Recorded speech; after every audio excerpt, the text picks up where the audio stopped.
Ling Linget is his true sister. Yes, can breastfeeding ma'am drink this அப்படிங்கிறாங்க.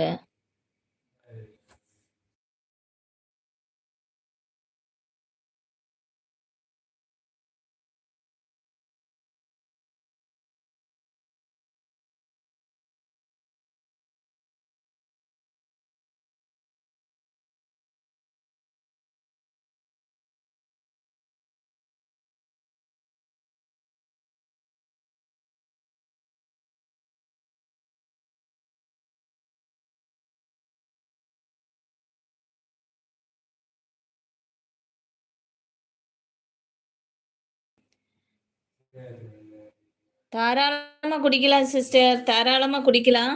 ஆனா gold ஆகாம பார்த்துக்கணும். சரிங்களா? குழந்தைக்கு பால் குடிக்கிறீங்கன்னு சொல்றீங்க. அ தாராளமா குடிக்கலாம். 3 டைம் குடிக்கலாம். ஆனா உங்களுக்கு கோல்ட் ஆகாம பார்த்துக்கணும். கோல்டுன்னா அந்த புரிஞ்சிருக்கும் உங்களுக்கு ஜலதோஷம் அந்த மாரி வராம பார்த்துக்கணும். அப்போ குழந்தைக்கு பாதிக்கும் பார்த்தீங்களா? அதனால. இதில வெந்தயம் சேருது பார்த்தீங்களா? அதனால. உங்க பாடி ஹீட்டா இருந்துச்சுன்னா, இது அட்ஜஸ்ட் ஆகும். அல்லாம 3 டைம் குடிக்கலாம். பால் குடுக்குற பிள்ளைங்களா இருந்தாலும் நீங்க குடிக்கலாம். பரவால்ல.